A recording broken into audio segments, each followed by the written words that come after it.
Yo, how y'all doing out there? This is Maurice. You're listening to That Will Never Work podcast. Today I have a special guest. This young man I've met a few years ago, and I'm going to let you know that he was an inspiration to me the first time I met him and I spoke to him.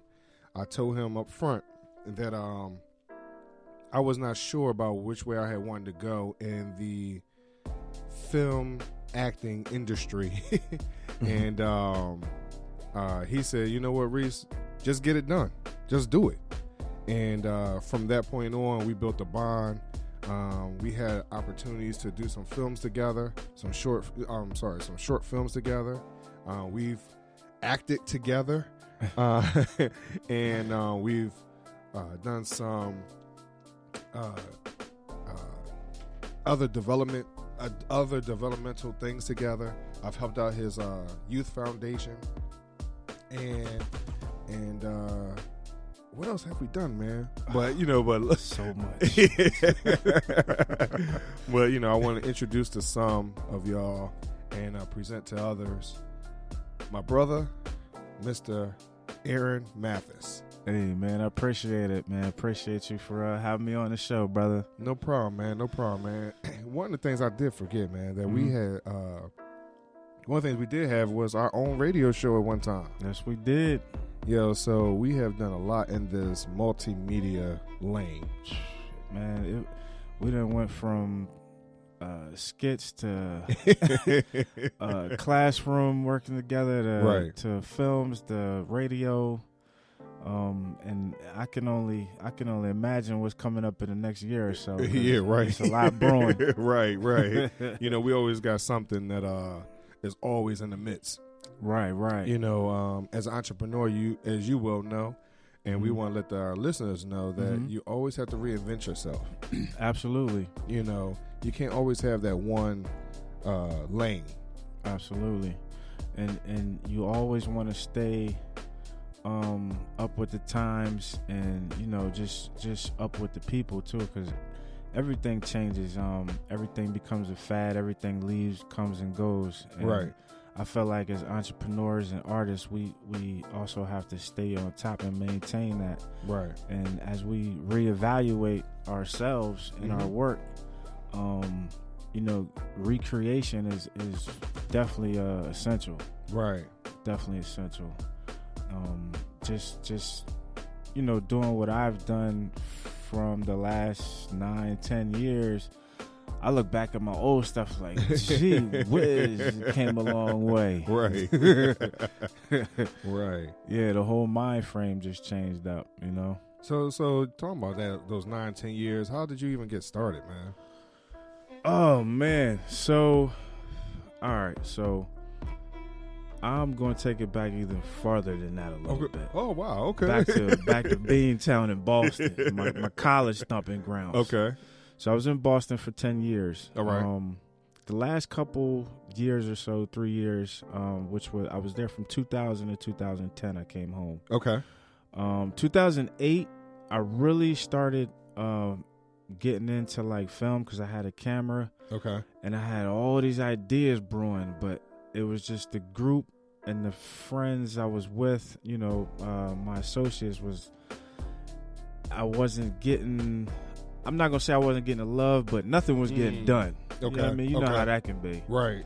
So I got all these ideas brewing. I got notebooks starting to pile up with sketches and comedy skits and all types of madness. Okay. Long story short, I come home, I move back home, and I run back into my old buddy of mine, Ray Bradwell. Shout out to Ray Bone. Ray. Baby Bubba. Yeah, baby Bubba. Yeah, man, got with the fellas from high school, and my man Dave, David Redmond, R.I.P. Dave. Shout out to Dave. We sat down and we were just chopping it up one night, and I was like, yo, man, I got these ideas, I want to do like these skits. He was like, oh yeah, well, what's up? Let me see it. Right. And in a nutshell, to speed it up, fast forward a little bit, man, Dave took it like to the fullest. Like he took it full throttle. Like, all right, well, let's just get it done. What do we need? Right.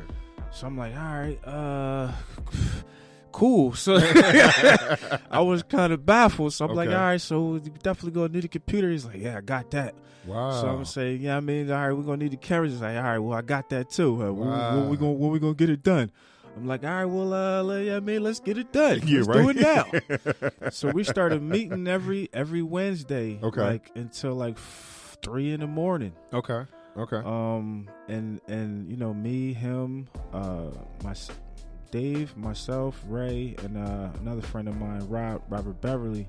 Shout out to Rob. Big Rob. We would literally meet every Wednesday for a couple hours and just you know, I would lay my ideas down out of my notebook and we get things in order. And then we started filming. Nice. And then it became like me and Ray, because me and Ray, we go back from high school, like doing little sketch comedy skits. Went back, me and Ray started getting together every night, because at this time I was working part-time, so I had a lot of time on my hands. You know what I mean? He's at the airport, so he's done like 2 o'clock. So we got a lot of time to be in the lab. So we was just, you know, editing, learning how to edit, self-teaching. You know, Dave learned the basics, and then he taught us what he knew. I just ran from it from there. And from there, slowly but surely, man, we started doing the sketches, putting them up on YouTube. And you know me, man, like you say, we reevaluate and recreate. So as this process is going on, I start getting people asking, oh, do you do weddings or do you film parties? And I'm like, no, I haven't done it, but I can. So and that's how I got started. I kind of branched off, you know, doing my own thing as far as the video production side. Actually as a business. And from there I just took flight, man. I've been doing weddings, baptisms, anything that people need recorded and, you know, brought to life. I'm there. You know what I'm saying? I've worked with Crozier doing seminars, recording seminars there. Yeah, man, I got a lot on my belt right now. And it's just been a blessing, man, because all of that came from that notebook. You know? I wasn't expecting to be an actual videographer.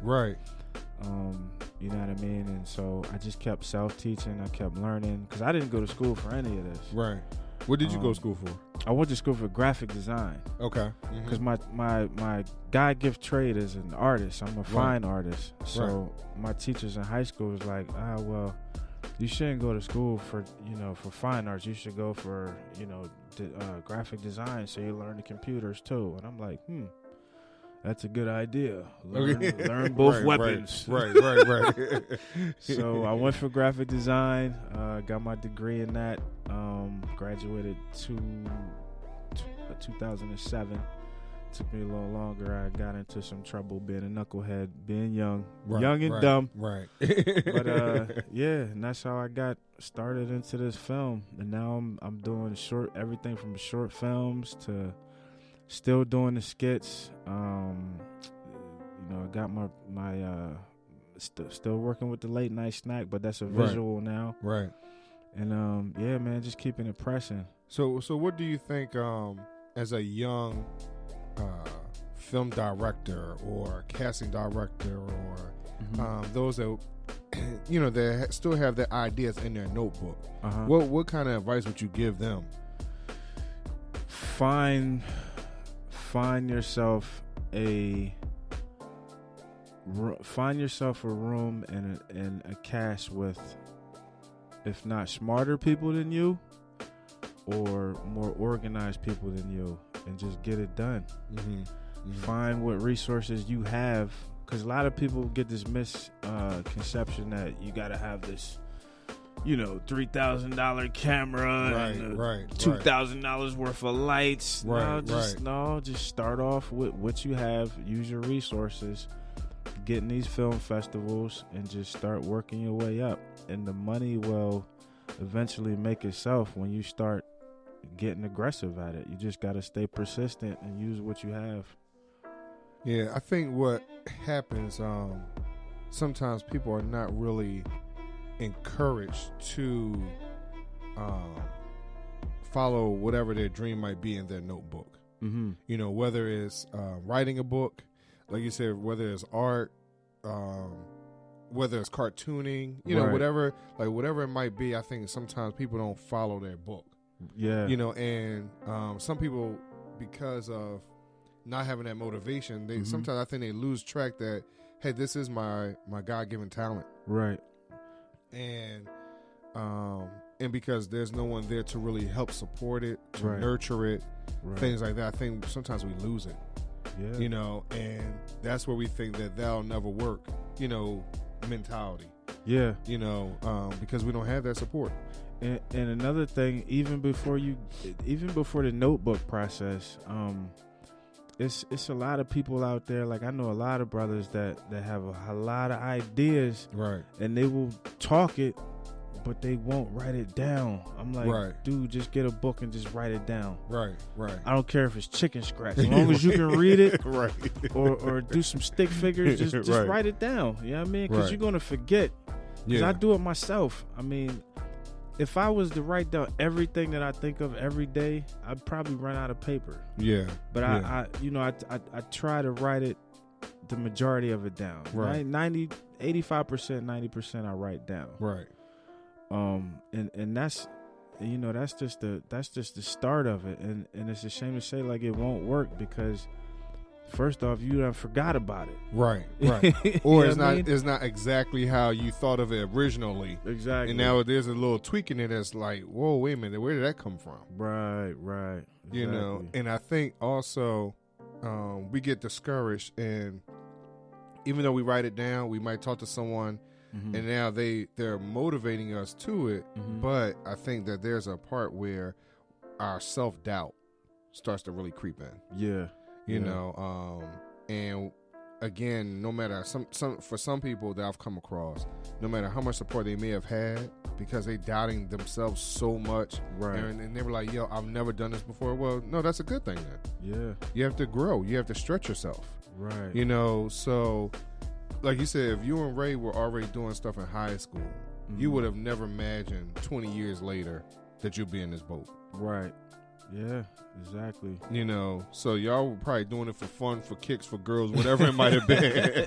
You know, yeah, man, we were just doing it for fun, man. You know, we had no idea. You know, so, you know, from that high school perspective, you know, you think about everything else but what's my future? Right, yeah. You know, not realizing I'm working in my future. You know, so I think that's some of the things that people need to really take from what you're talking about right now. You know, that, hey, it doesn't matter where you start. It matters where you finish. You know, and, you know, as you're saying, as far as how you were able to take that book and just talk to your friends about it. Right. Now, granted, you had a Dave that was like, yo, come on, man, let's get this done. Y'all sat down. He was like, all right, I got that. You know, y'all went through your checklist. Right. You know, so how many of you out there have your checklist together where someone can help you check things off and help you realize that, you know what, it's not really that bad. It's not that deep. Right. You can do it. It's easy to get done. So that's why I started off by saying, hey, you know, when you and I talked about it, I had only thought about it, and you just like, come on, Reese, let's get it done. Right. You know, as soon, like, we talked about it, and we shot that same day. Yep.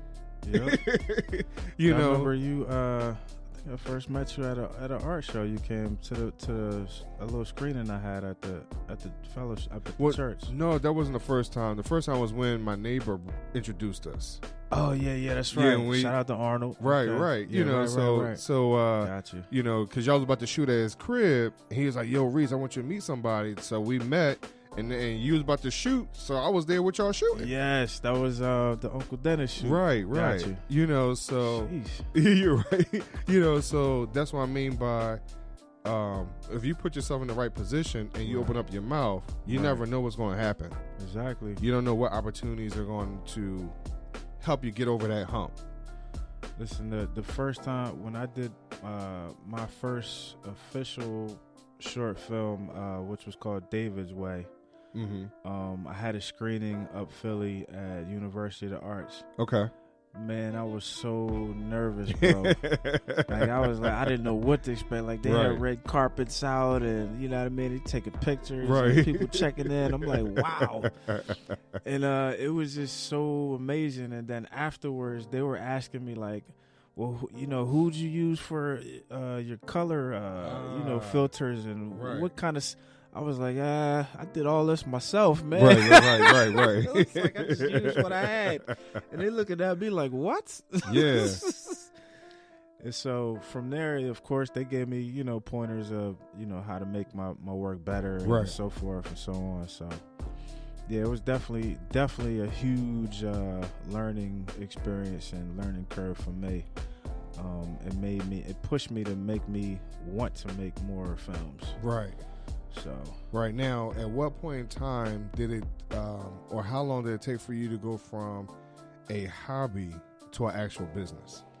That's a good question. So I started the business, the actual JFG LLC in 2016. Okay. Yeah. So what made me want to push it to a business is actually, again, I surround myself with, you know, organized and, mentored people that I take knowledge of. Right. And one of those people was Akeem Staples, which I'm on the board of his nonprofit Father's Lead organization. Right. And he was actually the one that was like, yo, man, why don't you just, you know what I mean, make it a company? Like, just do it. Right. And I'm like, yeah, why not? Right. Because, you know, I was watching him. I've watched him build his organizations and all that from the start. And, you know, working with Eric, shout out to Eric Towns from the Unifying Group of Media. Yep. Like all these two guys, like I've been watching them build, and I'm like, all right, cool, that'll work. Right. And especially something that I like doing, so why not? So I reached out to Dr. Proctor, Wesley Proctor. Shout out to Wesley Proctor. And I got I hired him and got my, you know, my for-profit LLC, and I was official. Nice. Yep. Nice. So in that, was that intimidating transitioning from the hobby to the business though? Do you feel like that was intimidating? For me, no, because I've always been a business mind. Right. Whether it was, you know, not to say I'm proud of this, whether it's negative or positive, I've always, you know, liked running my own business in some fashion or form. So it wasn't my problem was just organizing everything, and you know, paperwork's always been my biggest issue. Okay.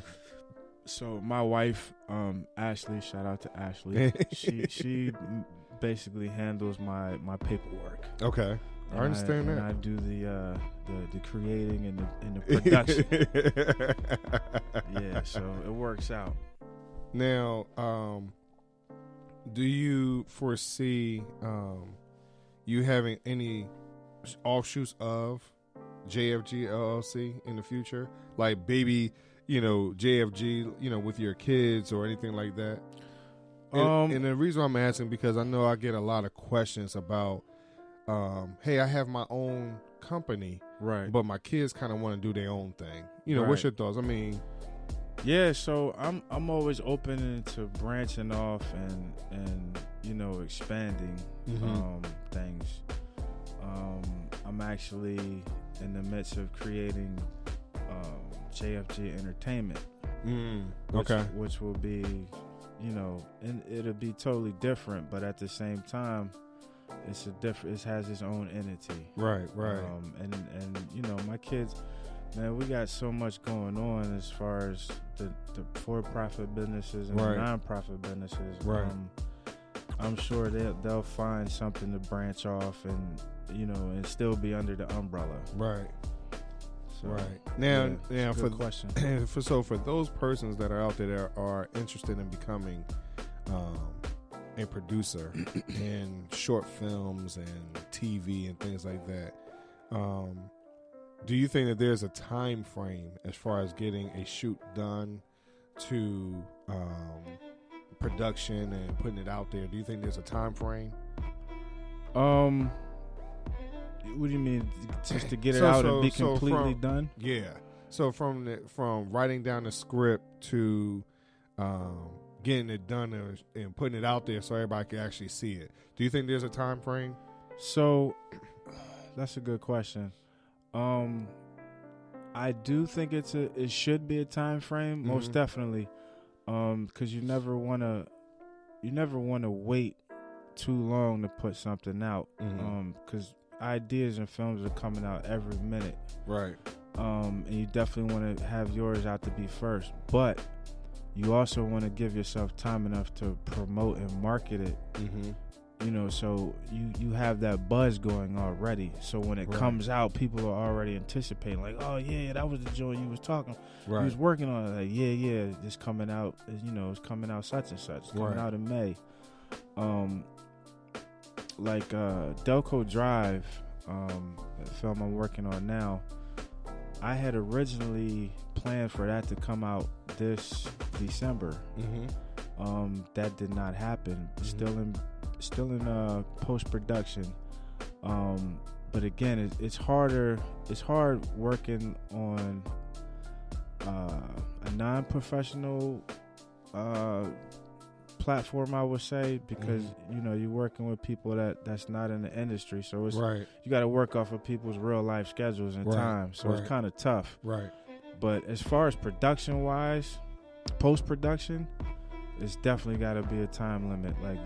Like once you're done filming and you have what you need shot, you should automatically, that time limit should never change. It should never change, and I think that is the most. It's the easiest, but it's the most hardest at the same time, because you got to stick to your schedule. Yeah, you know what I mean. Yeah, I think sometimes people get intimidated as far as setting a time. Because they say, hey, I want it done in 3 months. Right. But I think you have a goal of 3 months, but that doesn't, do you think you should give yourself a little leeway here and there? Right. In case you come across, like you said, you wanted to come out in December, but you're still in post-production. Right. So you have to give yourself a little leeway, so you're not totally frustrated or discouraged or whatever. I do believe that time is of the essence, Absolutely. because like you said, like if you have professional actors that are kind of banking on your film being out there so they could put in their reel or in their IMDb or whatever else, it's not just you, but you have other factors in that. And that's one of the things that I've learned just being in that industry a little bit too. Yeah. It's totally different. Yeah. It's totally different. It's not just hey, I'm doing it with my friends now. Right. Once you get to those actors and actresses who have truly, that's their craft. Right. The first audition I was a part of, I had never seen people really take that, like they literally transform themselves. And how they take a deep breath and like when they open up their eyes, like they're a totally different person, different character. And that's something that is so life changing. Yeah. So it's like when I look at movies now, it's a totally different vibe now. Yeah. How much work they actually have done to bring that character to life. So I agree that on one hand there is a time limit, but then there's some that you be like, yo, I don't want you to get discouraged just in case you don't hit it. Right. You get what I mean? Right. Because then that could also stop you from moving on to the next project. But keeping in mind, whatever happened at that moment, you learn from it, and then you figure out what you got to do next go round. Exactly. You get what I mean? So I agree with you. There should be some times, put in place. Absolutely. And what I learned from this project is I'm going to retreat, or I'm not gonna say retreat, but I'm not gonna do such a big cast in a while until I get some things out. Right. It's like over 40 people casted in this film, so it was kind of crazy getting everybody in one place, right? And getting things shot, and then of course timing with the daylight and right. all that good stuff changes quick, so right. you gotta be on point. It's not a Hollywood studio, so right? You working on God's time, yeah, right. Like, yo, man, it's getting cloudy. We gotta hurry up and shoot this. Right. The song used to be in the east, now it's in the west. Right. We gotta wait till tomorrow to do that. And then the leaves change color. Right. Yeah, so yeah, I totally understand that. Do you have any inspirational thoughts that you want to give to the people before we close out the day?